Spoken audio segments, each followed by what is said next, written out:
सनातन धर्मी होने के नाते हमें वेद, उपनिषद, छह दर्शन और ब्रह्मसूत्र आदि शास्त्रों के बारे में ज्ञात होना चाहिए कि इन सब शास्त्रों में किस चीज़ के बारे में वर्णन किया गया है।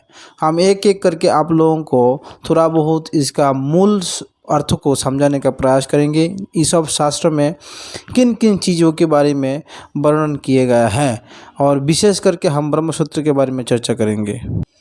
सनातन धर्म में वेद सर्वश्रेष्ठ ग्रंथ है जिसके ऊपर एक कुछ नहीं है। जो लोग वेद शास्त्र को नहीं मानते हैं, सनातन धर्म के मत के अनुसार उनको नास्तिक कहा जाता है। वो नास्तिक मत के अनुसार नास्तिक धर्म कहा जाता है। हम आस्तिक धर्म और सनातन धर्म के ऊपर अर्थात वेद के ऊपर थोड़ा बहुत चर्चा करेंगे। वेद को समझने के लिए छह दर्शन के रचना किए गए महर्षियों के द्वारा।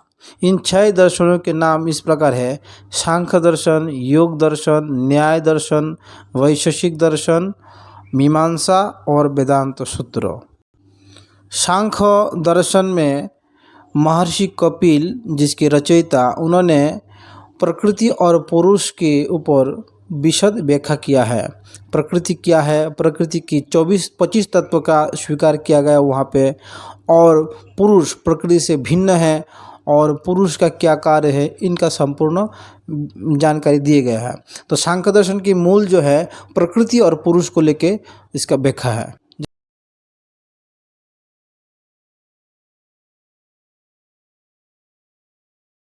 प्रकृति, महत्त्व, अहंकार, पंच तन्मात्रा, पंच ज्ञानेंद्रिय, पंच कर्मेंद्रिय, पंच महाभूत, मन और पुरुष के बारे में वर्णन किया गया है। ये कुल मिला के 25 तत्व। प्रकृति किसको बोलते हैं? जैसा कि सत्व, रज, तम, ये 3 गुण हैं।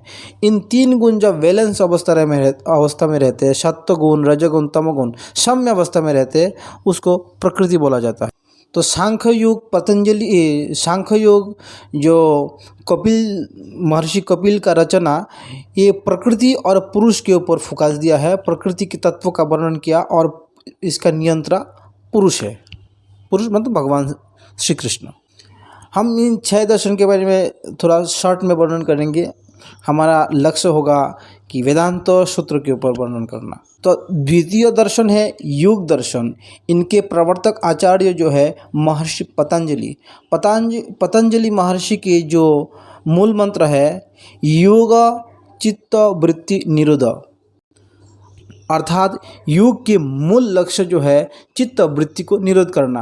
अर्थात चित्त में जो नाना प्रकार की भौतिक इच्छाएं उठते हैं, सांसारिक विषय भोग के जो वासना की इच्छा है, उन सब को निरोध करना, उन सब को रोकना, यही योग का मूल मंत्र है।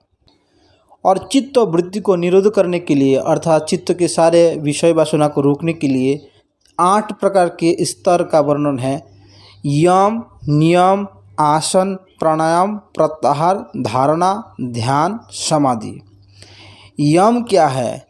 जैसे कि यम मतलब पंच यम बोलते हैं, 5 प्रकार के विषय को रोकना, जैसे कि अहिंसा, सत्य, अस्तेय, ब्रह्मचर्य और अपरिग्रह। ये 5 जो है पंच यम बोलते हैं। अभी पंच नियम, 5 प्रकार के नियम हैं। 5 प्रकार के नियम में आते हैं शौच, संतोष, तप, स्वाध्याय और ईश्वर प्रणिधान। ये यम और नियम की मूल व्याख्या है। इनमें हर एक के अलग अलग व्याख्या है, बहुत विस्तार है। इसके बारे में अगर एक ही चीज़ के बारे में वर्णन तो इसी में बहुत लंबा सा हो जाएगा। तो हम मुख्य चीज़ का, मुक्ति के 2 वेद का भी वर्णन किया गया, जीवन मुक्ति और विदेह मुक्ति। तो यहाँ तक योग का दर्शन है। उसके बाद न्याय दर्शन, आचार्य गौतम ने न्याय दर्शन के ऊपर बहुत सुंदर सा व्याख्या दिया और समझाने का प्रयास किया। उन्होंने ग्रंथ लिखा न्याय सूत्र और वैशेषिक सूत्र नाम के भी वैशेषिक ऋषि के भी एक सूत्र है। तो इन सब के द्वारा यही समझाने का प्रयास किया कि किस प्रकार के प्रमाण के द्वारा ब्रह्म को प्रतिष्ठा करना, न्याय दिलाना और इसमें तर्क उत्थापन करना। तो 4 प्रकार के प्रमाण जो गौतम ने स्वीकार किया है, प्रत्यक्ष प्रमाण, अनुमान प्रमाण, उपमान प्रमाण और शब्द प्रमाण। इनमें सर्वश्रेष्ठ प्रमाण है शब्द प्रमाण जो वेद है। न्याय शास्त्र के आचार्य गौतम जी के मूल मंत्र है आत्यंतिक दुख निवृत्ति ही, और जीव और पुरुष को भलीभांति जानना ही न्याय शास्त्र का मूल सिद्धांत है। न्याय के द्वारा विचार करके यही सब समझाया गया है। उसके बाद आते हैं वैशेषिक दर्शन। वैशेषिक दर्शन के प्रवर्तक आचार्य जो है वो है महर्षि कणाद। इस दर्शन में विशेष नामक स्वतंत्र तत्व की कल्पना किए गया है, इसीलिए उनके नाम है वैशेषिक। उसमें 7 पदार्थों का स्वीकार किया गया है: द्रव्य, गुण, कर्म, सामान्य, विशेष, समवाय और अभाव। वैशेषिक दर्शन की मूल मंत्र है परमाणु जो विवेचना है वो विवेचना ही उनका मूल मंत्र है। इसमें विशेष रूप में परमाणुवाद की विवेचना किया गया। जो पाश्चात्य देश के परमाणुवाद और भारतीय परमाणुवाद में अंतर यही है कि पाश्चात्य देश के जो परमाणुवाद के मूल कारण है वह समय से संगठित और विभाजित होते हैं, किंतु कणाद ने इस बात को स्वीकार किया कि ईश्वर की कृपा से ईश्वरित उसके नियंता है, नियंत्रण करते हैं। ईश्वर परमाणु के नियंत्रण करते हैं। अभी आ गया वैशंपायन जी के जो मीमांसा है, जिसको पूर्व मीमांसा भी बोलते हैं। देखिए, चारों वेद के जो वेद में जो कर्मकांड के विशेष वर्णन किया गया है उसको मीमांसा न्याय शास्त्र बोलते हैं, मीमांसा दर्शन बोलते हैं। कर्मकांड की विशेष व्याख्यान, विशेष वर्णन और विशेष वस्तुओं की दर्शाया गया जो वैशंपायन जी के द्वारा रचित है उसको पूर्व मीमांसा बोलते हैं। लेकिन वेद के जो उपासना कांड और ज्ञान कांड की जो मूल वृत्ति है वो ब्रह्म के प्राप्ति, उनको बोला जाता है उपनिषद। वेद से उपनिषद को अलग करके माना गया है, क्योंकि वेद में कर्मकांड अधिक मात्रा में बलवान है, लेकिन इसमें उपासना और ज्ञान कांड जो है, जो वेद की उपासना और ज्ञान कांड वो उपनिषद के नाम पे जाना जाता है। इसीलिए महापुरुष ने उपनिषद को अलग कर लिया, जहाँ पे पूर्ण रूप में फोकस दिया जाता है, फोकस दिया जाता है कि हम ब्रह्म को कैसा प्राप्त करें, ब्रह्म और जीव में क्या अंतर है, माया क्या है, ये सारे चीज़ का विवेचना किया गया है। इसको हम उपनिषद बोलते हैं। उपनिषद वेद का ही अभिन्न अंश है, वेद का सार है और ब्रह्म प्राप्ति के मूल मंत्र उपनिषद में ही पाया जाता है। तो उपनिषद खास करके 11 उपनिषद को शंकराचार्य आदि महापुरुषों ने मान्यता दिया है, जो ब्रह्म प्राप्ति के लिए बहुत ही महत्वपूर्ण है। तो उपनिषद में कुछ बातें एक उपनिषद दूसरा उपनिषद से विरुद्धाभास प्रकट करते हैं। उन विरुद्धाभास को नष्ट करने के लिए भगवान वादरायण व्यास ने ब्रह्मसूत्र की रचना किया है, जिसको हम उत्तर मीमांसा, शारीरिक भाष्य, ब्रह्मसूत्र, वेदांत दर्शन आदि नाम पे भी जाना जाता है।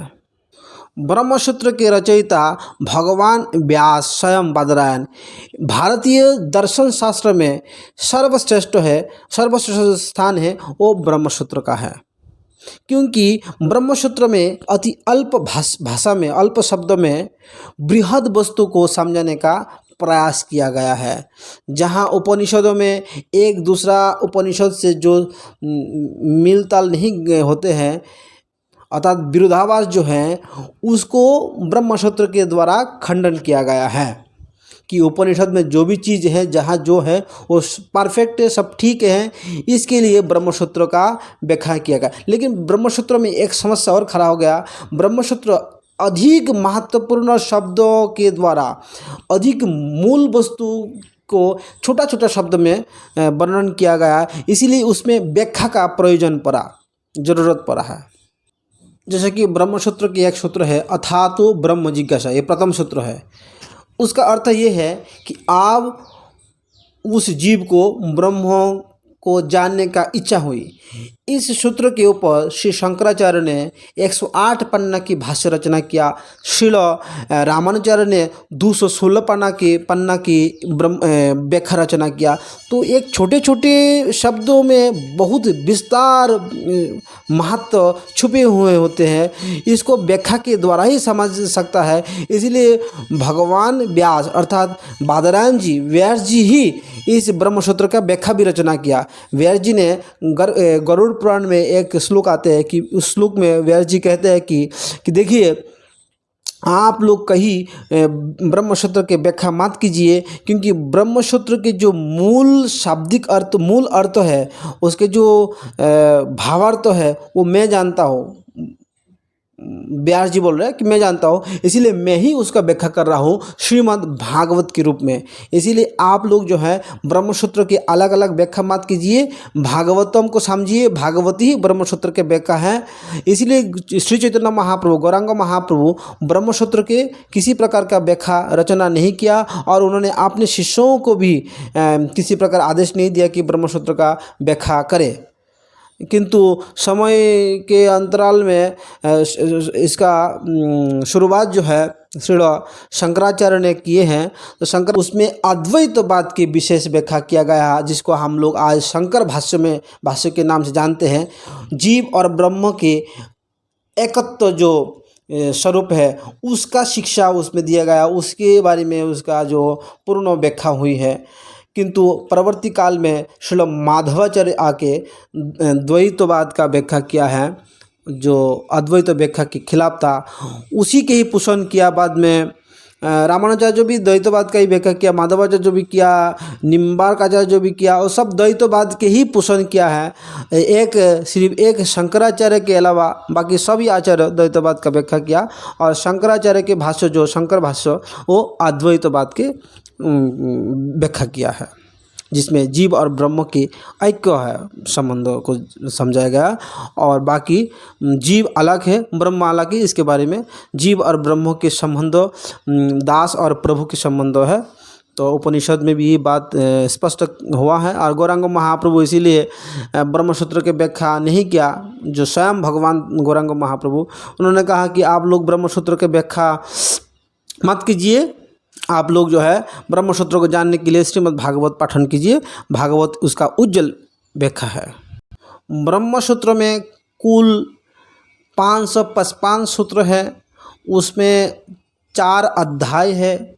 प्रथम अध्याय के नाम है समन्वय, द्वितीय अध्याय के नाम है अविरुद्ध, तृतीय अध्याय के नाम है साधन, और चतुर्थ अध्याय के नाम है फल। प्रथम अध्याय समन्वय इसीलिए है क्योंकि इसमें 2 विरोधी मतों को भलीभांति खंडन किया गया। दिखाया गया कि उपनिषद में जो एक दूसरा से विरोधाभास शब्द बोल रहा है, एक उपनिषद दूसरा उपनिषद के साथ, उन दोनों ही ठीक है। तो उसमें इसका प्रतिष्ठा किया गया कि दोनों ही ठीक है, उसको समन्वय बोलते हैं। उस प्रथम अध्याय में समन्वय रखा गया है। और दूसरा जो अध्याय है उसमें अविरुद्ध, वेद और उपनिषद के माध्यम में जो भी विरोधी दिखाई दे रहा है वो शास्त्र युक्ति और तर्क के द्वारा प्रतिष्ठित किया गया कि इन दोनों में किसी प्रकार का विरोध नहीं है। उपनिषद और वेद और सब कुछ जो अविरुद्ध है एक दूसरे का पोषण करते हैं, इसमें किसी प्रकार का विरोधता नहीं है। और तीसरा अध्याय है साधन, उसमें ब्रह्म प्राप्ति के उपाय और मुक्ति के अंतरंगा और बहिरंगा के विवरण किया गया है कि ब्रह्म प्राप्ति किस प्रकार किया जाए और मुक्ति किसको बोलते हैं, उसके अंतरंगा मतलब को और बहिरंगा विषय को भलीभांति समझाया गया, इसीलिए उसको साधन कहा गया है। और साधन के बाद तो फल आएगा, क्योंकि आपने साधन किया तो फल आने वाला है। तो फल क्या है? फल मोक्ष है, स्वर्ग है, और सगुण निर्गुण फल की विवेचना किया गया है। सगुण साकार फल, निर्गुण निराकार फल, मोक्ष और स्वर्ग तक का वर्णन वहाँ पे श्रेष्ठ चीज़ का प्रतिष्ठा किया गया है, तो उसको फल बोलता है। तो ब्रह्मसूत्र के और एक विषय जान लीजिए कि उस ब्रह्मसूत्र के जो 4 अध्याय है, उन 4 अध्याय में प्रत्येक अध्याय में 4-4 पाद है और उन 4 अध्याय में 16 पाद